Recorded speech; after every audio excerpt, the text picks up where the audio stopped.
Bonjour et bienvenue sur Europe Hebdo, votre revue de presse européenne hebdomadaire. Pour cette 29e semaine de 2025, l'avis de l'Union revient sur les recommandations de la Commission sur la protection des mineurs, sur la proposition de budget pour 2028-2034, sur les dossiers diplomatiques géorgiens et israéliens, sur l'adoption du 18e paquet de sanctions contre la Russie et sur le démantèlement d'un groupe de hackers russes par Europol. Dans le club des 27, émeutes racistes en Espagne, attaques hybrides russes en Pologne et en Suède, la Slovaquie est pointée du doigt par le Parlement européen et la Commission pour manquement à l'état de droit, et l'Allemagne expulse des ressortissants afghans. Et chez nos chers voisins, Donald Trump envoie des armes à l'Ukraine et pose un ultimatum à la Russie, et le Royaume-Uni veut permettre aux jeunes de voter dès 16 ans. Passons sans plus attendre à l'avis de l'Union. Numérique. La Commission européenne publie ses recommandations pour la protection des mineurs en ligne. Lundi 14 juillet, la Commission européenne a publié ses recommandations à l'égard des plateformes en ligne concernant la protection des mineurs, des recommandations présentées par la commissaire au numérique, Ena Virkkunen. La Commission européenne propose un prototype de logiciel de vérification d'âge qui répond intégralement au cadre du Digital Service Act. Dans ses lignes directrices, la Commission européenne impose aux plateformes de lutter contre une architecture addictive, contre les contenus préjudiciables et inappropriés, les contacts indésirables avec des inconnus et le cyberharcèlement. L'exécutif européen invite les plateformes à activer les paramètres par défaut les plus stricts pour les comptes enfants et de désactiver des fonctions dangereuses comme la géolocalisation, un moyen de contrer le cyberharcèlement et la pédocriminalité.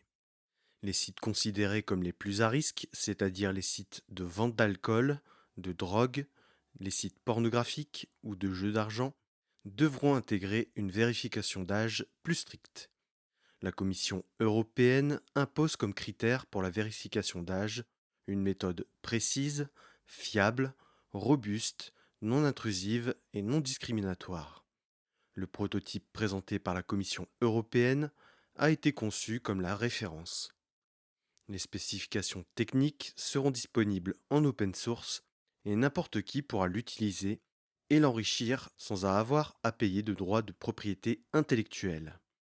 La méthode de vérification jouera le rôle d'intermédiaire entre la plateforme, l'utilisateur et les autorités. L'utilisateur devra justifier de son identité. Le logiciel de vérification vérifiera l'âge de telle sorte que la plateforme en ligne n'ait accès à aucune donnée sensible, juste la confirmation ou non que l'utilisateur a l'âge requis pour avoir accès au site internet. Le prototype sera testé dans 5 États membres, le Danemark, l'Espagne, la France, la Grèce et l'Italie. Chaque pays pourra personnaliser le prototype en intégrant une application nationale ou le proposer en service autonome. Les États membres pourront fixer un âge limite plus bas pour certains sites Internet. Par exemple, la France veut autoriser l'accès aux réseaux sociaux à partir de 15 ans. Les lignes directrices de la Commission seront réévaluées dans un an. Finance. La Commission dévoile son projet de cadre financier pluriannuel 2028-2034. Le contenu du budget fuitait un peu depuis le début de la semaine, mais il fallait attendre la conférence de presse de mercredi pour voir Ursula von der Leyen et son commissaire au budget, Piotr Serafin, présenter la première mouture du projet de budget pluriannuel européen. Des bruits de couloir, on entendait que le principal changement serait pour la politique agricole commune et les fonds de cohésion. Un élément qui s'est confirmé puisque la PAC et les fonds de cohésion sont fondus dans des plans nationaux. La politique agricole commune l'est de moins en moins, puisque déjà depuis 2021, la PAC dépend de plans nationaux gérés par les États membres. Le fonds de cohésion, qui a pour but de réduire les disparités entre régions européennes en permettant aux régions les plus affectées économiquement de recevoir des subventions pour des équipements et des politiques sociales d'insertion et de réinsertion. Le budget pour ces plans nationaux sera de 865 milliards d'euros sur 7 ans. La PAC et les fonds de cohésion souffrent d'un recul estimé à 30% chacun. La Commission, qui avait réagi en 2024 aux manifestations dans toute l'Europe des agriculteurs, en promettant plus de moyens et plus de flexibilité, propose un budget diminué où seuls les États seront au pilotage avec des moyens de lutte contre la fraude et de contrôle amoindris. Cependant, la Commission ajoute qu'elle veut conditionner l'octroi des fonds à des réformes et au respect de l'état de droit. D'un côté, nous avons une renationalisation des politiques agricoles et de développement régional, mais de l'autre, une plus grande supranationalisation de l'octroi des fonds. Une stratégie qui risque de complexifier encore plus l'application des politiques européennes. Aussi, la tendance des pays de l'Europe de l'Ouest et du Nord à vouloir outrepasser les droits de l'homme risque d'affaiblir considérablement les outils de contrôle de l'état de droit. Les régions seront certainement les premières victimes d'une telle réforme. Alors qu'aujourd'hui, elles peuvent avoir un dialogue en direct avec la Commission européenne sur leurs besoins, les plans nationaux feront des gouvernements les seuls interlocuteurs. Ensuite, le deuxième pilier de ce budget sera la compétitivité et comptera 410 milliards d'euros. L'objectif de ce budget sera d'aboutir à l'autonomie stratégique en sécurisant l'ensemble de la chaîne d'approvisionnement des industries européennes, d'investir massivement dans la recherche et le développement dans l'optique de sortir par le haut des guerres économiques lancées par la Chine et les États-Unis, mais aussi d'accélérer dans la course aux technologies propres et intelligentes. Puis dernier pilier, le Fonds pour l'Europe dans le monde qui recouvre l'aide humanitaire, l'aide aux réformes des pays du voisinage et les investissements dans ces pays, mais aussi ailleurs dans le monde. Ce fonds sera doté de 200 milliards d'euros. Dans le fléchage des budgets, les fonds de cohésion et les fonds pour la compétitivité seront aussi prioritairement dirigés vers l'industrie de défense pour répondre aux objectifs fixés de réarmement de l'Union. Pour la défense et l'espace, les budgets sont multipliés par 5. Cette proposition suscite déjà des oppositions fortes. Les collectivités territoriales ne supportent pas d'être écartées et de voir les fonds régionaux devenir une sous-rubrique dans les plans nationaux. Les fonds de cohésion seront en plus pondérés selon le PIB moyen du pays, ce qui fait que, par exemple, le sud de l'Italie devrait recevoir encore moins de fonds, alors que ces régions sont déjà en souffrance économiquement et socialement. Aussi, si l'exécutif de l'État membre est en conflit ouvert avec la Commission, les collectivités pourraient ne pas avoir la capacité d'agir, ce serait la double peine, alors qu'il n'est pas garanti que les régions soient du même bord politique que le gouvernement. Côté Parlement européen, la commission du budget, représentée par l'eurodéputé roumain Siegfried Mureșan, membre du PPE, et la portugaise Carla Tavares, membre de SND, déclare que la renationalisation du pilotage des fonds européens est vouée à l'échec et que cela constitue un énième manque de respect à l'égard du Parlement européen.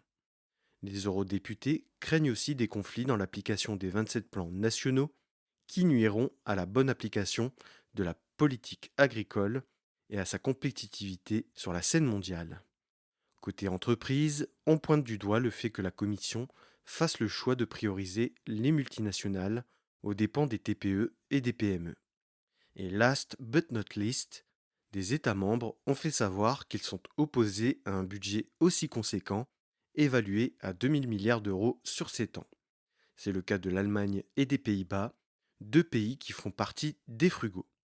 La Hongrie a aussi fait part de son opposition aux 100 milliards promis à l'Ukraine, hors budget, présentés lors de cette même conférence, dans le cadre du plan Rebuild Ukraine. Autant dire que les débats sur le cadre financier pluriannuel risquent d'être mouvementés à la rentrée. Diplomatie. Pas de réelle avancée sur les dossiers géorgiens et israéliens. Mardi 15 juillet, la haute représentante aux affaires étrangères, Kaya Kallas, faisait le point à la sortie de la réunion des ministres des Affaires étrangères. En ce qui concerne la Géorgie, Kaya Kallas annonce que l'Union européenne pourrait suspendre les exemptions de visa pour tous les ressortissants géorgiens en raison du recul démocratique. L'UE va fixer un délai durant lequel la Géorgie devra respecter les conditions qu'elle a fixées, c'est-à-dire le respect de l'état de droit à travers le droit à un procès équitable et des peines proportionnées. Depuis quelques mois, le parti au pouvoir, Rêve géorgien, a mis en place une commission d'enquête qui vise globalement l'opposition et sa supposée traîtrise du peuple géorgien. Une manière de mettre l'opposition derrière les verrous et de pouvoir mettre en place un système à parti unique. Malgré tout, il sera difficile de pouvoir sanctionner le pouvoir géorgien puisque Viktor Orban soutient ouvertement le gouvernement géorgien, lui-même soutenu par le Kremlin. Sur Israël, les services de la haute représentante ont caractérisé les infractions d'Israël sur l'article 2 de l'accord d'association UE-Israël. Mais côté États membres, on se refuse à sanctionner Israël, malgré les nombreux crimes de guerre et crimes contre l'humanité constatés à Gaza. Dans un exercice d'équilibrisme, Kaya Kallas indique que le but n'est pas de punir Israël, mais de faciliter les conditions de vie à Gaza. Il y a quelques jours, Israël a fait part de son accord avec l'UE pour améliorer l'accès de l'aide humanitaire européenne en promettant de laisser passer 160 camions d'aide par jour. Mardi, seulement la moitié avait pu traverser la frontière. Si la situation ne s'améliore pas, la Commission se donne le droit de poser des conditions. La haute représentante menace Israël de réviser la politique de visa, de toucher aux accords commerciaux ou encore de mettre sous sanction les produits issus des colonies en Cisjordanie. Encore une fois, le gouvernement de Benjamin Netanyahou a le soutien de Viktor Orban. Chez les autres États membres, on compte parmi l'opposition aux sanctions l'Allemagne, l'Italie et la République tchèque. Aussi, Israël, en acceptant l'entrée de camions humanitaires, espère amadouer les États de l'UE et retarder les sanctions le plus longtemps possible en lâchant du lest au moment les plus critiques. Diplomatie encore. Adoption du 18e paquet de sanctions contre la Russie.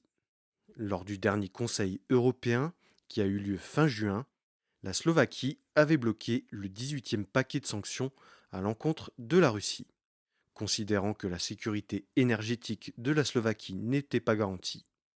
Le pays des Tatras, qui n'a pas accès aux côtes, dépend exclusivement de l'approvisionnement en gaz par gazoduc. Vendredi 18 juillet, le Premier ministre Robert Fico annonce lever son veto sur le paquet de sanctions.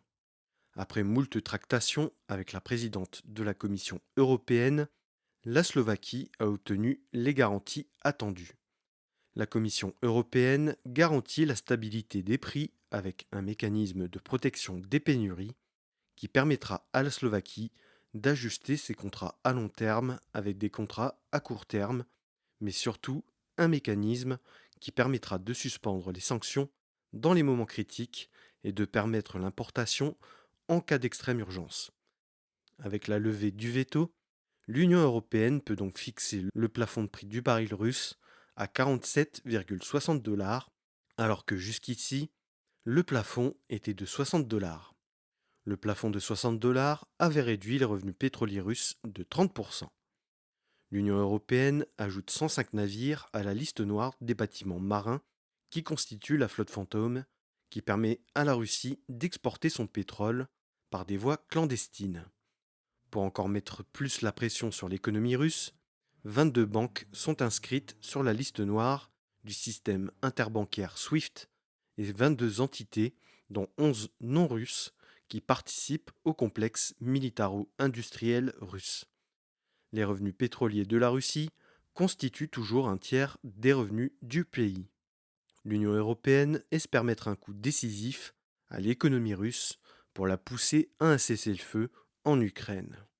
Lors du dernier forum économique de Saint-Pétersbourg, la présidente de la Banque centrale russe a déclaré que l'économie russe était en surchauffe. L'exécutif russe a énormément subventionné son économie de guerre et son économie plus classique pour faire croire aux Russes que la guerre ne les touche pas.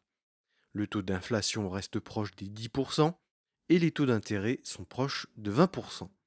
C'est certainement une des causes de l'accélération de la conquête en Ukraine ces derniers temps pour tenter de profiter de la dynamique économique actuelle et de l'attentisme américain. Affaires intérieures, Europol démantèle un groupe de hackers russes. Mercredi 15 juillet, Europol et Eurojust, les deux organisations de coopération en matière de police et de justice de l'Union européenne, ont annoncé le démantèlement du groupe de hackers No Name 05716. L'opération Eastwood a visé ce groupe de hackers qui multipliait les attaques de déni de service, que l'on appelle en langage informatique DDoS, qui a pour but de submerger de requêtes les serveurs d'entreprises, d'organismes publics ou d'autres services, comme les transports publics ou les fournisseurs d'électricité, en les mettant hors service. Le groupe de hackers se reposait sur une centaine de serveurs et avait constitué une petite communauté à qui il mettait à disposition l'application Dedosia. Ils étaient en tout 4000 à avoir procédé à des attaques. Plus d'un millier d'utilisateurs ont été avertis directement de l'opération via Telegram. 14 attaques ont concerné l'Allemagne et ont touché 230 organisations, dont des usines d'armement, des fournisseurs d'armes et des organisations gouvernementales. En France, le parquet de Paris a recensé 74 000 attaques à l'encontre de 4 900 victimes. Les attaques ont connu un pic lors de la campagne des européennes l'an dernier. L'enquête a impliqué 19 pays. L'Allemagne a délivré 6 mandats d'arrêt contre les instigateurs en Russie. La France et l'Espagne ont procédé chacune à une arrestation. Les serveurs ont été saisis et désactivés. Passons désormais au club des 27. Espagne, émeute raciste dans la région de Murcie. Dans la ville de Torre Pacheco, 40 000 habitants dans la province de Murcie, qualifiée de potager de l'Europe, avec la province d'Almeria, l'agression d'un homme âgé a secoué l'Espagne. Mercredi 9 juillet, en début de matinée, Domingo, 68 ans, est agressé par 3 individus sans raison apparente. Il les décrit comme nord-africains. Il n'en a pas fallu plus pour rameuter tous les groupuscules d'extrême droite espagnols. Torre Pacheco a commencé à vivre des émeutes dans la nuit de vendredi à samedi, les groupuscules appelant à une chasse à l'homme à l'encontre de la communauté marocaine, principale diaspora de la ville, principalement dans le quartier de San Antonio, où ils sont majoritaires. Des échauffourées ont eu lieu entre les individus d'ultra-droite et des habitants du quartier, malgré la présence de la Guardia Civil, l'équivalent de la gendarmerie en Espagne, qui avait envoyé une centaine d'agents. Des échauffourées qui se sont reproduites le lendemain. Il y a eu en tout 4 nuits d'affrontements avant de parvenir au retour au calme. Les forces de l'ordre ont procédé à 13 interpellations et une centaine d'individus ont été identifiés et risquent des poursuites. Un simple fait divers a été l'opportunité pour des groupuscules d'extrême droite pour appeler à la violence, un appel démultiplié par la messagerie cryptée Telegram qui a permis de faire venir plusieurs centaines de hooligans de toute l'Espagne. Le responsable de la chaîne Telegram a été arrêté dans la province de Barcelone. L'agresseur a été arrêté au Pays Basque alors qu'il tentait de passer en France. Il est bien d'origine marocaine, mais ne vient pas du tout de Torre Pacheco. Il serait domicilié en Catalogne. Il n'en a pas fallu plus pour que le parti d'extrême droite Vox tente de capitaliser sur l'agression en parlant d'invasion et de frontières grandes ouvertes, la faute au PP et au PSOE. Pourtant, Vox fait partie du gouvernement de l'autonomie de Murcie, où il s'est allié au PP. Vox a obtenu 27% des voix aux dernières élections à Torre Pacheco, un territoire où l'immigration marocaine est importante, du fait que personne d'autre ne veut travailler dans les champs et les serres à cause des conditions de travail difficiles et d'une rémunération peu élevée. Pologne et Suède, des signes de guerre hybride russe. En Pologne, en moins d'un mois, ce sont 3 incendies majeurs qui se sont déclarés. Le 1er juillet, un immeuble résidentiel à Ząbki, près de Varsovie, a pris feu. Le dimanche 13 juillet, c'est un incendie qui s'est déclaré à Minsk-Mazowiecki, dans un hall de production à 35 km de Varsovie. Et lundi 14 juillet, un entrepôt s'est consumé à Siemianowice-Slaskie.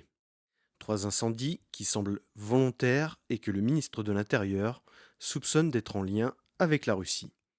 Côté suédois, c'est le brouillage GPS en mer qui inquiète.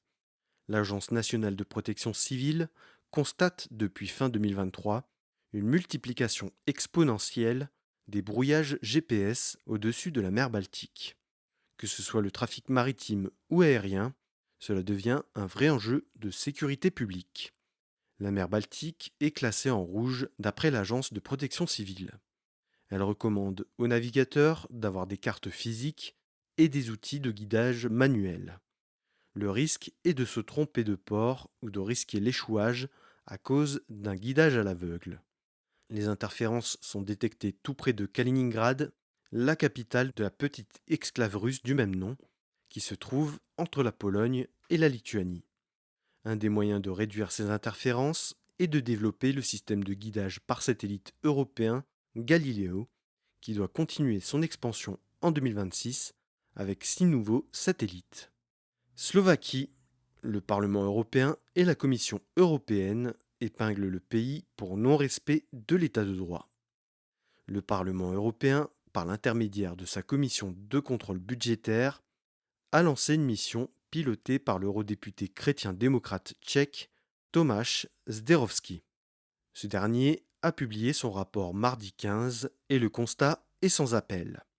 L'état de droit en Slovaquie se détériore de manière inquiétante et la protection des intérêts financiers de l'UE sont de moins en moins garanties.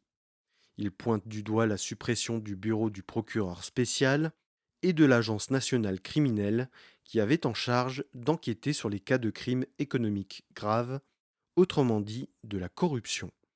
Alors que le nombre d'enquêtes oscillait entre 120 et 150 enquêtes par an, la justice slovaque n'a ouvert que 2 dossiers depuis le début de 2025. Étant donné que pas mal de cas concernent les subventions européennes, ce sont les intérêts économiques européens qui sont en danger, notamment parce que l'agence de paiement agricole slovaque, qui se charge de distribuer les fonds de la PAC, abandonne l'usage des outils antifraude. Le rapport épingle aussi le climat hostile à la société civile et aux médias, qui se traduit par du harcèlement administratif, des campagnes de dénigrement, des restrictions de l'accès à l'information avec la reprise en main des médias publics par le pouvoir et des intimidations à l'égard des voix dissidentes. Les financements de projets destinés à la minorité rome sont inefficaces et la communauté subit de la surveillance et des intimidations. La commission Liberté, Justice et Affaires intérieures en arrive aux mêmes conclusions. L'eurodéputée belge libérale Sophie Wilmès qualifiant la Slovaquie de potentielle Nouvelle-Hongrie. Au rapport du Parlement européen s'ajoute une procédure de manquement de la Commission qui transmet le dossier à la Cour de justice de l'Union européenne. La Slovaquie n'a toujours pas intégré la directive qui garantit l'accès à un avocat dès l'interpellation d'un justiciable. Si la Cour considère que la Slovaquie est en infraction, elle devra payer une amende et une amende forfaitaire s'appliquera chaque jour que la directive ne sera pas appliquée après la condamnation si elle est prononcée. Allemagne, expulsion de 80 Afghans vers leur pays d'origine. C'est la deuxième fois que l'Allemagne procède au renvoi de délinquants afghans après une première fois sous le gouvernement d'Olaf Scholz l'été dernier. Le ministère de l'Intérieur, Alexander Dobrindt, a annoncé vendredi 18 juillet le renvoi de 81 Afghans. Il se justifie par le fait que les Afghans en question ont déjà été condamnés pénalement. Pourtant, l'Allemagne n'a jamais reconnu le gouvernement des talibans depuis sa prise de pouvoir par la force en 2021. Le vol charter Qatar Airways sera un vol test. Le gouvernement espère que les expulsés ne seront pas condamnés pour des faits commis en Allemagne, pouvant aller en Afghanistan jusqu'à la peine de mort. Les conventions internationales n'autorisent pas le retour d'individus dans leur pays d'origine s'ils sont susceptibles d'y recevoir de mauvais traitements. L'expulsion de délinquants étrangers était une des promesses du gouvernement Merz. Le gouvernement taliban est lui prêt à coopérer et à envoyer 2 émissaires pour prendre en charge les papiers nécessaires à l'expulsion. Le gouvernement allemand souhaiterait faire de même avec les délinquants syriens. L'annonce du renvoi s'est fait le jour où Alexander Dobrindt recevait 5 de ses homologues dont les gouvernements souhaitent faciliter les expulsions. Sans surprise, les ONG des droits de l'homme, comme Amnesty International ou le Haut-Commissaire des droits de l'homme aux Nations Unies, s'offusquent d'une telle décision, notant l'incompatibilité de telles mesures avec la Convention européenne des droits de l'homme et en demandant un arrêt des expulsions. Passons enfin à la rubrique Nos chers voisins. Ukraine, promesse de livraison d'armes américaines et ultimatum de Donald Trump de 50 jours à l'encontre de la Russie. En ce début de semaine, lundi 14 juillet, la surprise vient des États-Unis. L'émissaire de l'administration Trump pour l'Ukraine, le général Keith Kellogg, débarque à Kiev pour un séjour d'une semaine. Vendredi 11 juillet, Donald Trump s'était dit très déçu des échanges avec Vladimir Poutine, sentant qu'il n'avait aucune volonté de faire avancer la paix lors de son appel de la veille. Durant le week-end, l'administration présidentielle américaine promettait un discours important de Donald Trump sur l'Ukraine. Donald Trump s'est dit très préoccupé par la multiplication des attaques aériennes et notamment dans la foulée de ses appels avec le Kremlin. Lundi 14 juillet, le président américain annonce donc, lors d'un rendez-vous avec le secrétaire général de l'OTAN, Mark Rutte, l'envoi de dispositifs Patriot qui contribuent à la protection de l'espace aérien ukrainien. Il parle d'une merveilleuse affaire qui rapportera des milliards aux États-Unis, puisque les Patriots seront achetés par plusieurs États membres européens de l'OTAN via l'organisation transatlantique et qu'ils auront la responsabilité d'acheminer le matériel sur le champ de bataille aussi vite que possible. Donald Trump s'est entretenu par téléphone lundi avec Volodymyr Zelensky pour discuter des meilleures solutions pour protéger le ciel ukrainien. Par ailleurs, le président américain menace pour la première fois directement la Russie. Si dans 50 jours la Russie n'a pas acté un cessez-le-feu, les États-Unis appliqueront 100% de droits de douane à l'encontre de la Russie et de ses partenaires commerciaux. Côté européen et ukrainien, on considère que ce délai de 50 jours est un permis de massacrer les Ukrainiens sans condition pendant 50 jours de plus jusqu'au 2 septembre. La Commission européenne et la France considèrent cette manœuvre comme une défaite puisque, encore une fois, les Européens vont acheter du matériel militaire outre-Atlantique.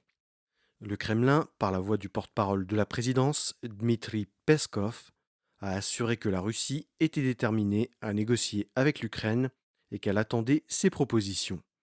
L'administration russe accuse l'Europe de pousser à l'escalade et que l'envoi d'armes est un feu vert pour l'Ukraine pour poursuivre la guerre. Un argument difficilement entendable puisque la Russie refuse toute concession depuis le début de l'année. Royaume-Uni.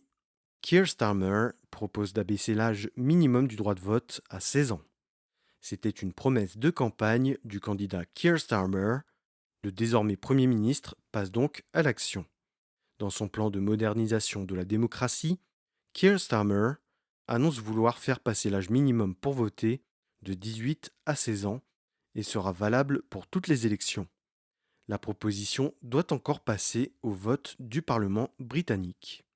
L'annonce a provoqué un tollé chez les conservateurs qui considèrent que les jeunes ne sont pas assez matures pour voter à 16 ans puisqu'ils ne peuvent pas être candidats lors des élections ou même se marier sans le consentement de leurs parents.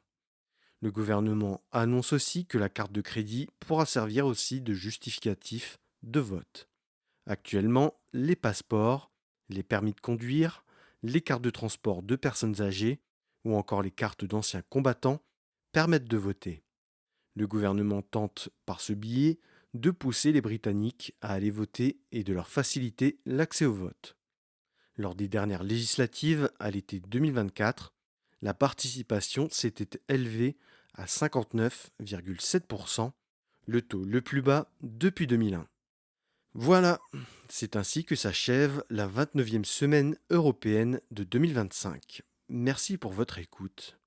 Si vous avez apprécié cet épisode, abonnez-vous sur votre plateforme préférée, que ce soit Spotify, Deezer, Apple Podcast, Amazon Music, YouTube ou YouTube Music, et n'oubliez pas d'y laisser votre avis, que ce soit en nombre d'étoiles ou en like.